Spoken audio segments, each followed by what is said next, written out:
Every night at exactly midnight, the Alpha King's beast came to her prison door. The first night, it brought nothing. The second night, it only stared at her through the iron bars with those pale, almost human eyes. But on the third night, the enormous white wolf dropped a silver key at her feet. Elara didn't touch it. She had been locked beneath Blackthorn Keep for a crime she didn't commit, poisoning the Alpha King's only son. She had never even met the boy. Yet the king had condemned her without a trial, and in 3 days, she was supposed to die. So why was his most feared beast secretly helping her?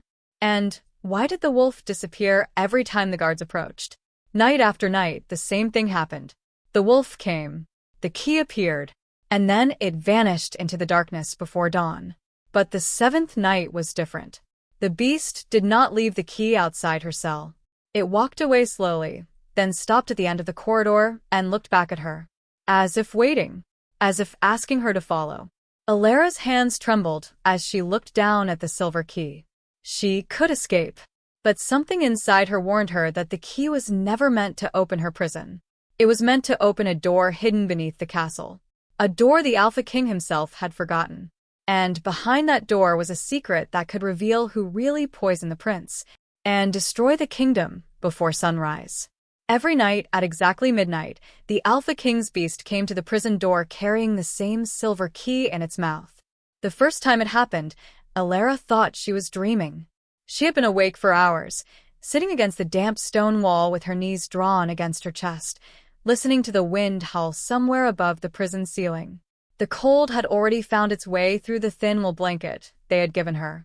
Her fingers were numb. Her feet hurt from the iron shackles. Every breath appeared as a faint cloud in front of her face. Then came the sound. One slow footstep. Another. Then the unmistakable scrape of claws against stone. Elara lifted her head. The corridor outside her cell was completely dark. A low growl rolled through the underground passage. Her heart stopped. She pushed herself backward until her shoulders struck the wall. The sound came closer. Claws. Breathing. A heavy body moving through darkness. She had heard stories about the creature that lived beneath Blackthorn Keep. Every child in the northern villages had. They said the Alpha King's beast was larger than an ordinary wolf, with white fur like winter snow and eyes pale enough to make grown warriors forget how to breathe. Some claimed it had torn a man's arm from his body. Others said it could smell fear through stone. Elara had never believed most of those stories, until the creature stepped into the moonlight falling through the narrow ventilation shaft above her cell. It was enormous. White fur covered its shoulders and neck, thick enough to hide the shape of the muscles beneath. Snow clung to its back, as though it had come directly from the mountains. Its head was lowered, its ears pointed forward, and its pale eyes remained fixed on her. Elara stopped breathing. The wolf took another step. She pressed herself against the wall. But it did not attack. Instead, it lowered its head. Something small and silver slipped from between its teeth. It landed on the stone floor with a quiet metallic sound. A key. Elara stared at it. The beast stared at her. For several seconds, neither moved. Then the wolf turned and walked away. Its claws disappeared into the darkness. Elara waited. 1 minute. 2. Only when the corridor became silent again did she crawl toward the bars. The silver key lay inches beyond her reach. She stretched her hand through the gap. Her fingers touched the cold metal, and the moment they closed around it, she saw the symbol engraved on its head. A circle, 3 curved lines, and the shape of a wolf's eye. Elara had seen that mark once before, years ago, on a stone buried beneath the roots of an ancient tree in her village. At the time, her grandmother had told her never to touch it. Now the same symbol was resting in her palm, inside the prison of the Alpha King, the prison where she had been sentenced to die. And suddenly Elara understood something that frightened her more than the wolf ever could. The beast had not brought her a key because it wanted her to escape. It had brought her a key because it wanted her to find something. Something buried beneath Blackthorn Keep. Something powerful enough to destroy the kingdom. 3 days earlier, Elara had been standing beside a dying child when the king's soldiers came for her. The child was 8 years old. His name was Tomas. He had a fever so hot that his skin burned beneath Elara's fingers, yet his hands were cold. His mother sat beside the bed, crying silently into her apron. Outside the small wooden house, snow covered the village roofs. Smoke drifted from chimneys. The mountain wind pushed against the shutters. Inside, there was only the sound of Tomas breathing. Elara dipped a cloth into warm water and placed it across his forehead. "Easy," she whispered. Tomas opened his eyes. He was too weak to speak. Elara smiled anyway. She had learned long ago that people did not always need promises. Sometimes they only needed someone to remain. She stayed beside him until dawn. When the soldiers arrived, she was still there. The door burst open.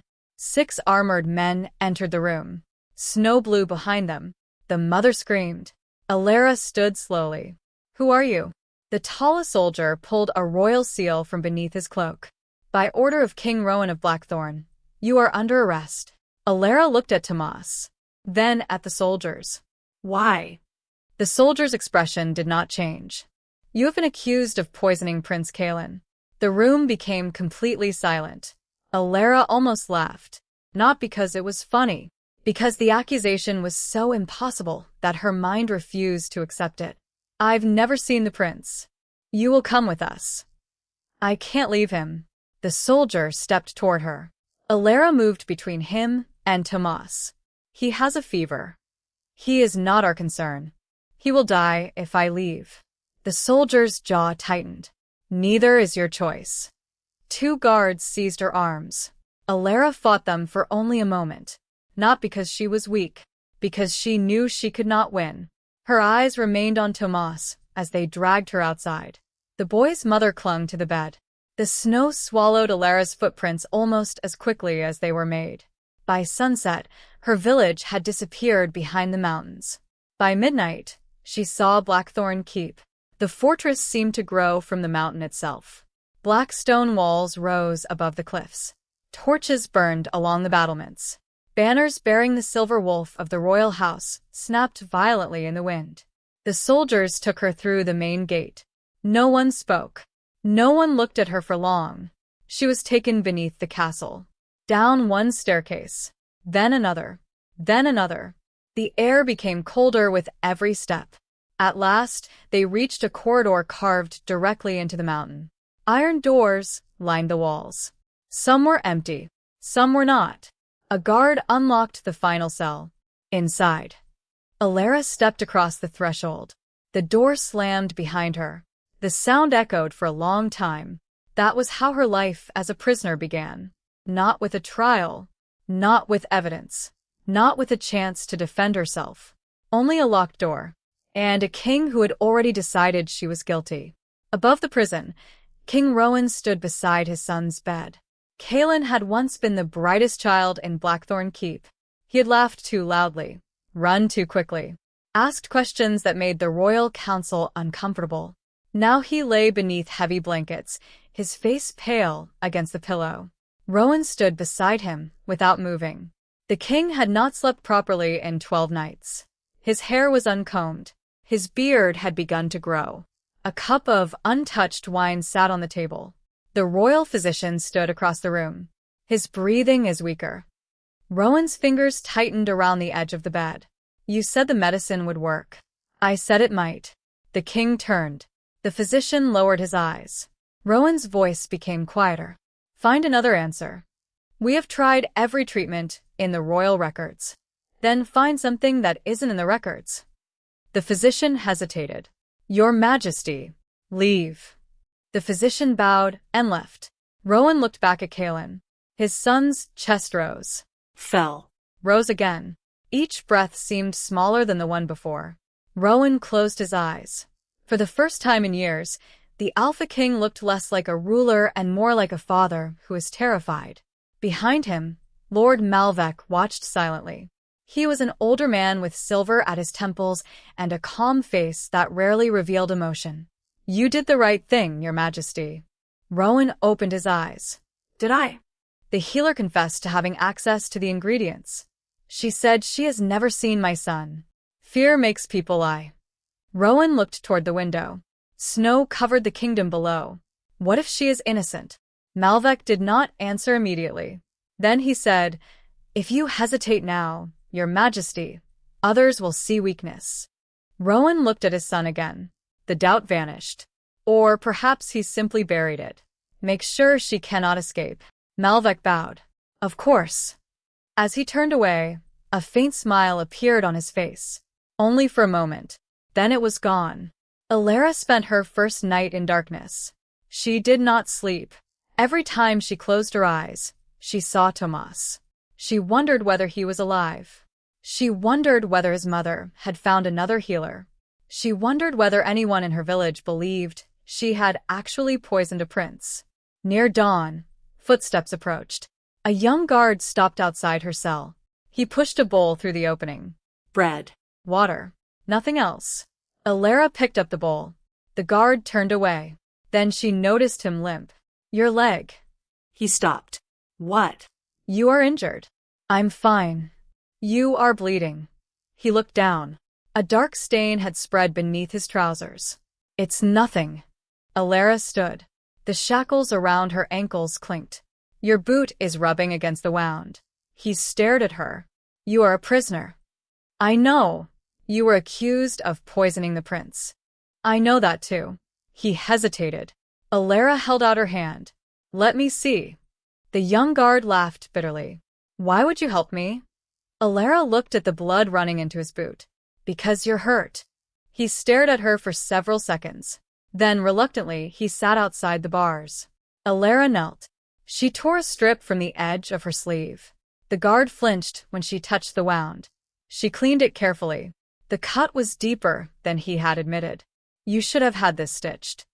"I couldn't leave my post." "That is foolish." A faint smile appeared on his face.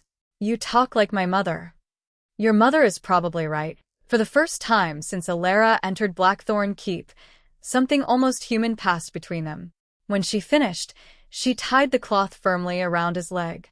"There." The guard looked at the bandage. Then at her. "Thank you." Elara nodded. He stood. Before leaving, he looked back. "You should know something." She waited. "The king has ordered your execution." Her fingers tightened around the empty bowl. "When?" 3 days. Then he walked away. Elara remained on her knees. 3 days. She lowered her head. For several moments she said nothing. Then she wiped her eyes with the back of her hand. She would not cry where the castle could hear. She would not let fear become the last thing she gave the world. That night, she sat awake. The fortress above her groaned in the wind. Snow struck the narrow window. Somewhere far away, a bell sounded midnight. Then came the footsteps. Slow. Heavy. Closer. Elara stood. Her heart hammered. The white wolf appeared again. It stopped outside her cell. This time, Elara could see its eyes clearly. They were not the eyes of a monster. They were tired, ancient, almost sorrowful. The wolf lowered its head. Elara whispered, "Why do you keep coming here?" The creature did not answer. Instead, it turned and walked away. Elara watched until the darkness swallowed it. She did not know that beneath the castle, beyond a wall no guard had entered in generations, something had already begun to wake. The next morning, Elara was taken to the underground infirmary. The guard who had helped her the previous day limped behind her. "You are lucky," he whispered. Elara looked at him. Why? "You are being allowed to work." She looked around. Old shelves lined the room. Glass bottles covered the tables. Dust lay thick over forgotten books.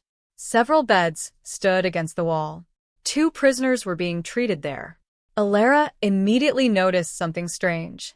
The medicine cabinet was almost empty. Yet the royal physicians above had access to hundreds of treatments. She said nothing. She began working. A feverish prisoner. A badly cut hand. An old man's infected shoulder. Hours passed. Elara treated them all. The young guard watched. Word spread quickly. By evening, prisoners were asking for her. By the second day, even some guards were bringing injured soldiers. Elara never asked who they were. She simply treated whoever came. That was when Lord Malvek first saw her. He stood in the doorway. His eyes moved from the patients to Elara, then to the shelves. You seem comfortable here. Elara looked at him. I am not comfortable anywhere in this place. His smile was thin. Still, you work. People are hurt. Even people who might have helped poison the prince. Elara's hands became still. I did not poison him. Malvek stepped closer. Of course. There was something in the way he said it. Something that made Elara look up. His eyes were calm. Too calm. What is wrong with the prince? Malvek's expression changed slightly. That is not your concern. I am a healer.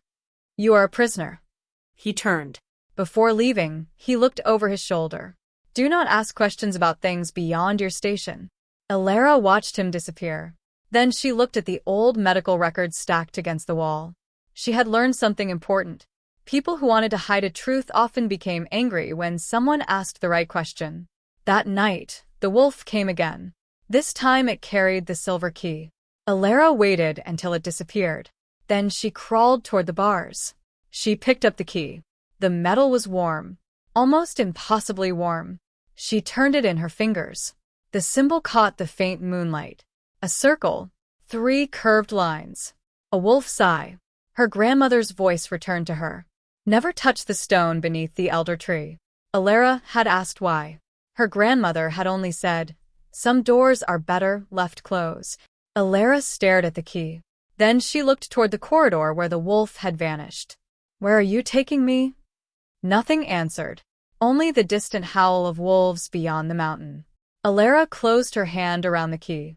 For the first time since her arrest, she felt something other than fear. Hope. Small. Fragile. Dangerous. But real. She did not know that the same moment she accepted the key, a guard standing above the prison had heard the wolf. And the guard had gone to tell Lord Malvek. By morning, the entire castle would know. Someone was helping the prisoner. And whoever that someone was, Malvek intended to find it. The following night, Elara did not sleep. She placed the silver key beneath her blanket and waited. Nothing happened. Midnight came. The bells rang. Silence followed. No wolf. No footsteps. No movement. Elara almost convinced herself that the previous night had been a dream. Then, just before dawn, she heard something scrape beneath the stone floor. She froze. A faint metallic sound. Once. Twice. Then silence. Elara moved toward the wall. The sound came again. She placed her palm against the stone. Cold. Solid. But behind it, she could feel a vibration. A hollow space. Her eyes widened. She searched the wall until her fingers found a tiny groove beneath the old mortar. She pressed. Nothing. Then she remembered the key. She pulled it from beneath the blanket. The symbol seemed brighter in the darkness. Elara inserted the key into the groove.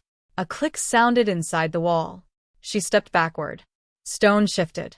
Only a fraction, but enough. A thin line appeared. A hidden door. Elara's breath caught. Before she could touch it again, footsteps sounded in the corridor. She quickly removed the key. The wall closed. A guard appeared. Up. Elara turned. Where? The king wants to see you. Her heart began to pound. King Rowan's chamber was warmer than the prison. Too warm. Elara almost felt dizzy when she entered. Fire burned in a large stone hearth.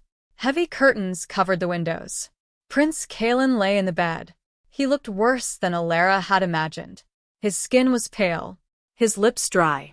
His breathing shallow. Rowan stood beside him. For a moment neither spoke. Elara looked at the prince. Then at the king. May I examine him? Rowan's eyes hardened. You believe you can help him? I believe I can try. You are accused of poisoning him.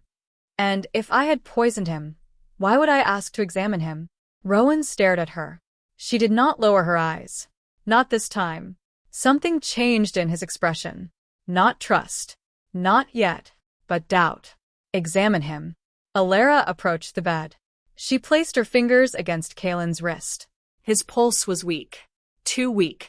She touched his forehead. Then his neck. She studied the color beneath his fingernails. His breathing. The slight tremor in his hands. She frowned. This is not poison. Rowan stepped forward. What? This does not behave like poison. The king's voice became dangerous. You expect me to believe you over my physicians? No. Elara looked at Kaelin. I expect you to look at your son. Rowan went silent. She pointed toward the boy's hand. There. A faint dark line ran beneath his skin. It moves when his heartbeat changes. Rowan leaned closer. Elara continued. I have seen something similar once. Where? In the mountains. Name it. I don't know its name. Rowan's expression hardened. Then what good are you? Elara looked at him. I can still recognize what killed a man even when I do not know what the poison is called. Silence filled the room. Then Kaelin's body jerked. His breath caught. Rowan grabbed his hand. Elara immediately moved to the other side. Hold him. What? His shoulders. Rowan obeyed. Elara pressed 2 fingers beneath Kaelin's jaw. The boy convulsed, then suddenly relaxed.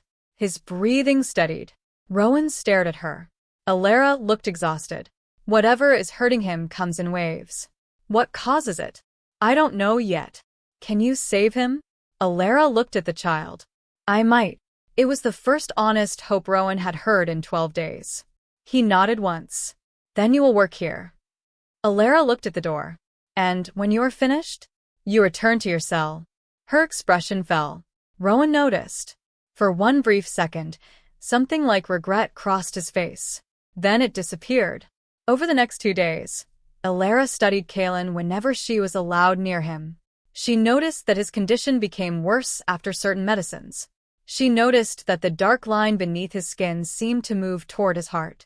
She noticed that the royal physicians kept treating the symptoms rather than the cause. And she noticed something else. Every bottle used on the prince came from the same locked cabinet. The cabinet was controlled by Lord Malvek. Elara did not accuse him. She simply remembered. That night, Ashen returned. Elara had finally learned the wolf's name from a guard. Ashen. The name suited him. He was pale as winter moonlight. He stopped outside her cell. This time, there was no key. Instead, he carried a piece of torn parchment. He dropped it. Elara picked it up. There was blood on the edge. The royal seal was visible. She unfolded it. Only 3 words remained legible. Transfer the records. Elara's heart began to beat faster. She looked at Ashen. He turned toward the corridor, then looked back. It was unmistakable. He wanted her to follow. Elara glanced toward the guards. They were asleep. She unlocked her cell. The key fit perfectly. She stepped into the corridor. Ashen walked ahead. Elara followed. The prison became darker, colder. They passed a wall covered in old carvings. Then another. At last, Ashen stopped before a sealed stone door. Elara approached. The same wolf-eye symbol was carved into its surface. She touched it. A deep rumble echoed through the mountain. The stone door began to move. And behind it waited a chamber that no living person in Blackthorn Keep had entered for more than 100 years. But before Elara could step through, footsteps thundered behind her. Stop. Torches flared. Guards flooded the corridor. Lord Malvek stood at their center. His expression was no longer calm. His eyes were fixed on the silver key in Elara's hand. And for the first time, she saw fear on his face. The guards surrounded Elara before she could move. Ashen stepped between them. His body lowered. A deep growl rolled through the corridor. Every soldier stopped. Malvek stared at the wolf. You should not be here. Ashen's ears flattened. Elara noticed something strange. Malvek was not speaking like a man addressing an animal. He sounded as though he were speaking to an enemy. Lower your weapons, Elara whispered. One guard looked at her as if she had lost her mind. Malvek raised his hand. Kill the beast. No one moved. Ashen's lips lifted. His teeth appeared. Elara stepped forward. No. Malvek looked at her. You are in no position to give orders. If they attack him, he will kill them. Then let him. Elara stood between Ashen and the guards. The wolf pressed against her back. She could feel his warmth through her clothing. Malvek's eyes narrowed. Move. Elara shook her head. I won't. You would die for an animal? She looked at Ashen, then at the guards. No. Her voice was quiet. I would die for something that has shown me mercy. The words reached the end of the corridor, and somewhere above them, a door opened. King Rowan appeared. He had heard everything. His gaze moved from Elara to Ashen, then to Malvek. What is happening? Malvek bowed.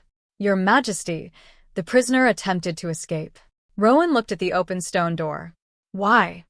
Malvek hesitated. Elara answered. Your beast brought me here. Rowan's eyes moved to Ashen. The wolf stared back. For several seconds, king and beast faced one another. Then Rowan looked at Elara. Show me the key. She hesitated, then held it out. Rowan took it. The moment his fingers touched the metal, his expression changed. He knew the symbol. Malvek knew it too. That was the problem. Rowan turned. What is behind this door? Malvek said nothing. The king's voice hardened. I asked you a question. Old records. Then why were they sealed? They contain nothing of value. Elara looked at him. Then why are you afraid? Malvek's face became cold. Rowan noticed. And doubt became suspicion. The king ordered the guards to leave. Malvek objected. Rowan repeated the order. Reluctantly, the soldiers withdrew. Ashen remained. Rowan looked at the wolf. Then at Elara. Open it. She placed the key into the stone. The door moved. A cold breath escaped the chamber. Inside were shelves, ancient books, sealed boxes, old weapons, and a mural covering the far wall. Elara stepped closer.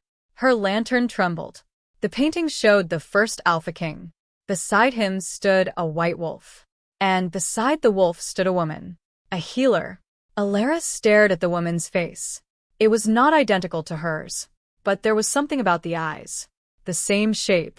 The same small scar beneath the left eyebrow.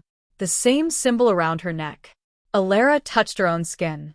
She had carried that birthmark all her life. Rowan saw it. His face changed. What does this mean? Elara shook her head. I don't know. She moved toward the mural. At its bottom were words written in an ancient language. She could read some of them. Not all, but enough. When the blood of the crown is poisoned by the hand of ambition.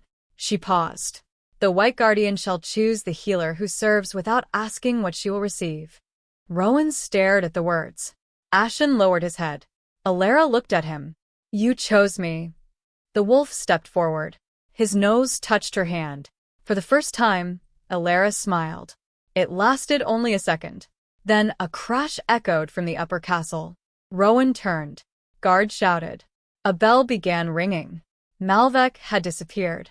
Rowan's face hardened. Find him. The castle erupted into movement. Elara turned back, toward the records. A small book lay open on the floor. She picked it up. Inside were lists of royal illnesses. Names. Dates. Deaths.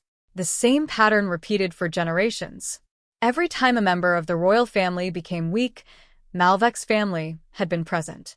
Elara's hands trembled. This goes back generations. Rowan looked at the pages. His jaw tightened. Malvek had not begun this. He had inherited it, but he had continued it. Then footsteps sounded behind them. Malvek appeared at the doorway. He was holding a sealed document. Your Majesty. Rowan turned. Malvek held out the paper. This is the royal physician's original report. Rowan took it. His eyes moved across the page, then stopped. The report stated that Elara had personally delivered the substance that poisoned Kaelin. Her name was written at the bottom. Her signature appeared beneath it. Elara stared. I never signed that. Malvek looked at Rowan. Your Majesty, you have seen enough. Rowan looked at Elara. She could see the conflict in his eyes. He wanted to believe her. But the document looked real. The seal was real. The signature was real. And the evidence had just become more dangerous. Rowan closed his eyes briefly. Then opened them. Take her back to the prison. Elara's face fell. Your Majesty. Take her. The guards approached. Ashen growled. Rowan looked at the wolf.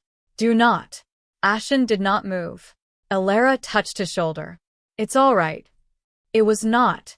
But she said it anyway. As the guards led her away, Rowan remained in the ancient chamber. He stared at the forged document. then at the old records. Finally, he turned to the captain of his guard. "Watch Lord Malvek." The captain blinked. Without his knowledge, Rowan's voice became almost a whisper. "And if he notices." He looked toward the corridor where Elara had disappeared. "Then we already waited too long." For 3 days, Rowan pretended nothing had changed. Elara knew nothing of his secret investigation. She believed he had chosen the document over her, and in some ways he had. She returned to the underground infirmary. She continued treating the wounded. She stopped expecting kindness from the castle. Yet something inside her had changed. She no longer felt completely alone. Every midnight, Ashen returned. Sometimes he brought a piece of cloth. Sometimes an old coin. Once, he brought a dried mountain flower. Elara recognized it immediately. The forbidden flower. The same flower that had appeared in Kaelin's symptoms. She crushed one petal between her fingers. A bitter scent rose into the air. Her expression changed. This was not a poison designed to kill quickly. It was designed to weaken, to make the body appear to be failing naturally. Someone wanted Kaelin alive long enough for something else to happen. Elara looked toward the darkness. Ashen. The wolf watched her. Who are they trying to replace? He gave no answer. But the following night, the castle bells rang. Once. Twice. Then continuously. Guards ran through the corridors. Prisoners shouted. Somewhere above, a woman screamed. Elara stood. The young guard rushed toward her. "Stay here." "What happened?" "The prince." Her heart dropped. "What about him?" "He is gone." The corridor shook with footsteps. Then Rowan's voice thundered through the fortress. "Seal every gate." Elara's stomach tightened. A moment later, the young guard returned. His face was pale. "The king thinks you helped them." Elara closed her eyes. "No." He looked at her. "I know." Then the doors opened.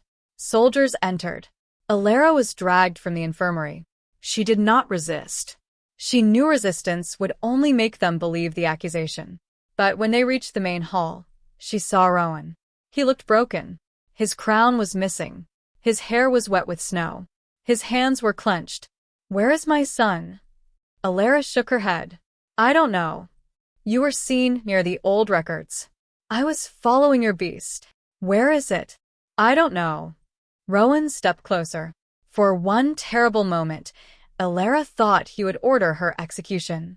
Instead, his eyes lowered. He saw the blood on her sleeve. Not hers. A guard's. She had treated someone again.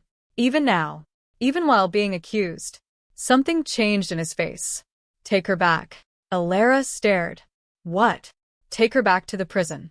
Malvek appeared behind him. "Your Majesty, she should be executed." Rowan turned. "Not yet." Malvek stopped. It was the first time Rowan had openly denied him. That night, Rowan searched every room in Blackthorn Keep. He found inconsistencies everywhere. Orders signed by Malvek. Medicine records altered. Guards moved without his command. Payments made to soldiers who should never have received them. The king finally understood. The prisoner's accusation had been convenient. Too convenient. But while Rowan searched the castle, Elara sat in darkness. She waited for Ashen. Midnight came. Nothing. 1 o'clock. Nothing. 2. Nothing. Then near dawn she heard claws. Elara stood. Ashen appeared. His fur was covered in snow. There was blood on his shoulder. He carried no key. Instead, he turned toward the corridor. Elara understood. She followed. The wolf led her outside. Into the storm. The mountain wind struck her like a wall. Snow covered everything. Ashen moved ahead. Elara followed his footprints. They disappeared almost immediately. She stumbled. Fell. Rose. Kept walking. Behind her, another figure appeared. Rowan. He had followed them. Elara. She turned. "What are you doing here?" "Looking for my son." "Then keep moving." He stared at her. "You are not afraid?" "I am terrified." Her lips trembled. "But Kaelin is sick." She looked toward Ashen. "And he knows where the boy is." Rowan looked at the wolf. Then at Elara. "You trust him?" Elara nodded. I trust what he has shown me. Rowan's expression softened. For a moment, they stood together beneath the storm. The king, the prisoner, The beast. then Ashen began running. They followed. The shrine appeared shortly before dawn.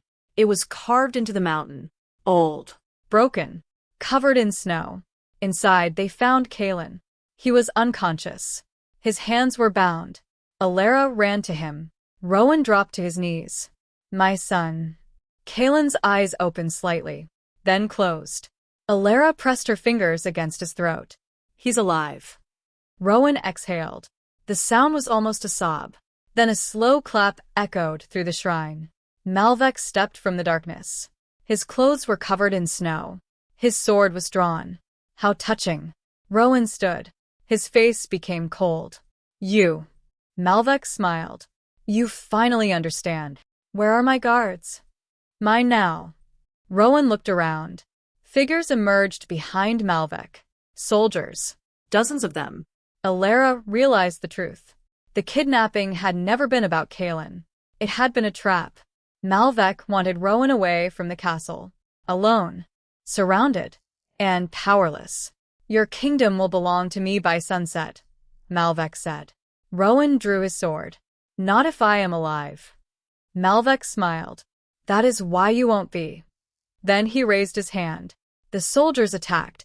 The shrine exploded into chaos. Steel struck steel. Snow blew through the broken doorway.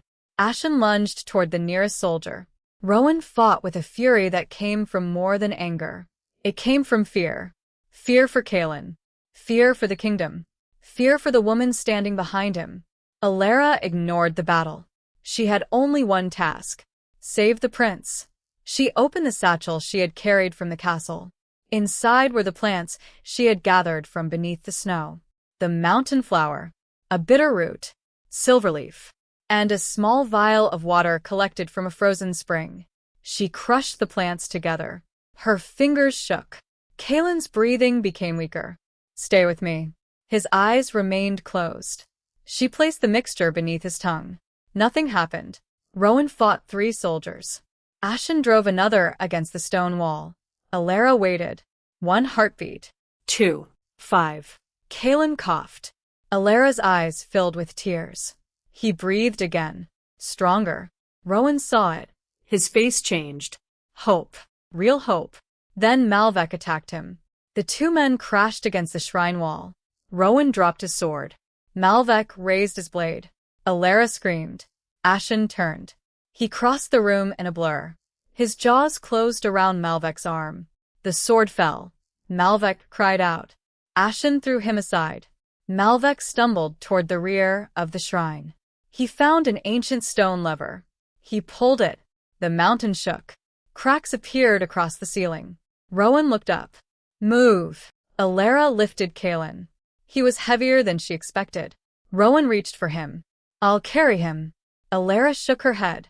You're injured. Blood ran from Rowan's side. You are bleeding. So are you.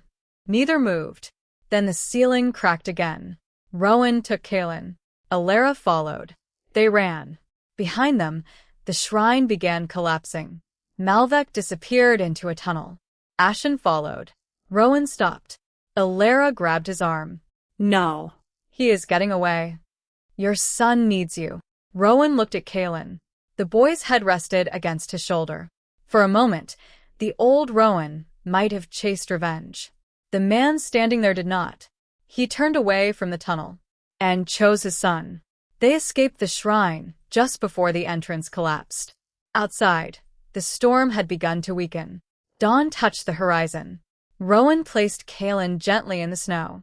He knelt beside him. Elara checked his breathing. He will live. Rowan closed his eyes. A tear slipped down his cheek. He did not hide it. Elara looked away. Some moments belonged to the heart, not the crown. Ashen emerged from the ruins. His shoulder was bleeding. Elara approached him. He lowered his head. She touched his fur. You saved us. The wolf pressed his nose against her palm. Then he turned. Something dark lay in the snow. Blood. Human blood, leading toward a narrow opening beneath the mountain. Elara followed the trail with her eyes. Her expression changed. He's alive. Rowan stood. Malvek. She nodded. The tunnel descended toward the east. Toward the royal capital. Rowan stared into the darkness. He planned this long before tonight. Elara looked at the blood. Then, this was never the end. It was only the beginning. They returned to Blackthorn Keep 3 days later. The kingdom had changed.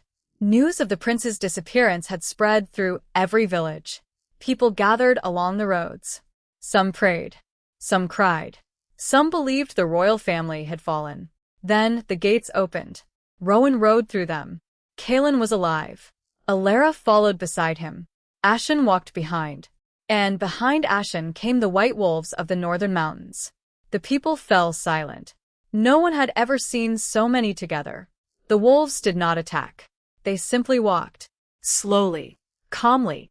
As though they were returning with the people they had chosen to protect. Inside the castle, Rowan ordered every royal record opened. The ancient documents were brought into the Great Hall. Names were read. Deaths were revealed. Payments. Forged orders. Secret agreements. Malvek's crimes stretched across generations. The truth could no longer be hidden. But Malvek was still missing. For 6 days, the kingdom searched. On the 7th night, Elara found him. Not because of a guard. Not because of a soldier. Because Ashen stopped outside the old prison. The wolf scratched the stone. Elara remembered the hidden door. She took the silver key. The door opened. A narrow tunnel stretched beneath the castle. At its end, a lantern burned. Elara stepped inside. Rowan followed. The tunnel ended beneath the royal archives. Malvek was there. He was trying to burn the records. Rowan entered. You should have run. Malvek turned. His face was exhausted. His arm was still injured. You think the kingdom will survive without me? It survived before you. Malvek laughed. You know nothing about kingship. Rowan looked at him. No. His voice was quiet. But I know what I became because of men like you. Malvek reached for a hidden blade. Ashen moved first. The wolf knocked him down. Guards entered. Malvek was finally captured. The kingdom saw everything.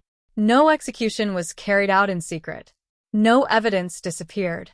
No innocent person was blamed. For the first time, Rowan allowed justice to be seen by everyone. And then he did something harder. He stood before the people and admitted his own failure. I condemned an innocent woman without hearing her. His voice carried through the great hall. I allowed grief to become judgment. He looked toward Elara. And I was wrong. Elara said nothing. She did not need an apology to erase what had happened. Some wounds did not disappear. They became scars. But scars were proof that the wound had not won. Kaelin recovered slowly. He began walking again. Then running. Then laughing. The first time he laughed in the courtyard, Rowan stopped in the middle of a meeting. He simply listened. That sound was worth more than every crown in the world. Elara refused the title Rowan offered her. She refused the gold. She refused the royal rooms. Instead, she asked for an old stone house near the mountain villages. She turned it into a healing house. Anyone could enter. No one had to pay. Rowan agreed. He never asked her to become something she was not. That was how their relationship began. Not with possession. Not with a crown. With respect. Months passed. Winter ended. Snow melted from the mountain paths. Green returned to the valleys. The villagers began planting again. Children played near the healing house. Kaelin visited often. Ashen became a familiar presence beneath the trees. And sometimes Rowan came without his guards. He would sit beside Elara while she worked. They spoke little. They did not need to. Trust grew slowly. The way trees grew. Quietly. Deep beneath the earth. One morning, Elara returned to Blackthorn Keep. She walked alone through the underground corridor. The old prison was empty. Sunlight entered through the narrow window. Dust moved through the golden beam. She stood outside the cell, where she had once believed she would die. The door was open. Inside, something waited on the stone floor. The silver key. Elara stopped. She picked it up. Her fingers traced the wolf eye symbol. Footsteps sounded behind her. Rowan. He stood several paces away. He did not enter the cell. "This belonged to you," he said. Elara looked at him. "I thought it belonged to the beast." "Perhaps it did." She smiled, then looked down at the key. For weeks, she had believed freedom was a door, a lock, a road leading away. Now she understood. Freedom was being able to return to the place that had broken you and discover that it no longer owned you. Elara placed the key on the stone floor. She walked out. Rowan followed. Outside the fortress, Ashen waited beneath the morning snow. The great white wolf raised his head. Elara approached. He touched his nose to her hand. Behind him, the other wolves appeared between the trees. One. Then another. Then dozens. They began walking down the mountain. Elara watched them. Rowan stood beside her. The kingdom stretched below them. Green valleys, silver rivers, small villages, smoke rising from chimneys. Life. A new life. Elara looked once more toward the prison beneath the castle. Then she turned away. She no longer needed the key. She had already opened the door. Not the door of the prison. The door inside herself. And as the white wolves disappeared into the morning forest, Blackthorn Keep stood behind them beneath a clear sky. For the first time in generations, no one was hiding beneath its stones. No child was waiting for death. No healer was being blamed for another man's crime. No king was ruling through fear. The kingdom had learned something its rulers had forgotten. Power could command obedience. Fear could command silence. But kindness could change what both of them could never control. A wounded creature could trust again. A frightened child could laugh again. A broken king could learn to listen. And a prisoner could walk out of a cell carrying nothing. Because sometimes the greatest freedom was not being handed a key. It was realizing you no longer needed one.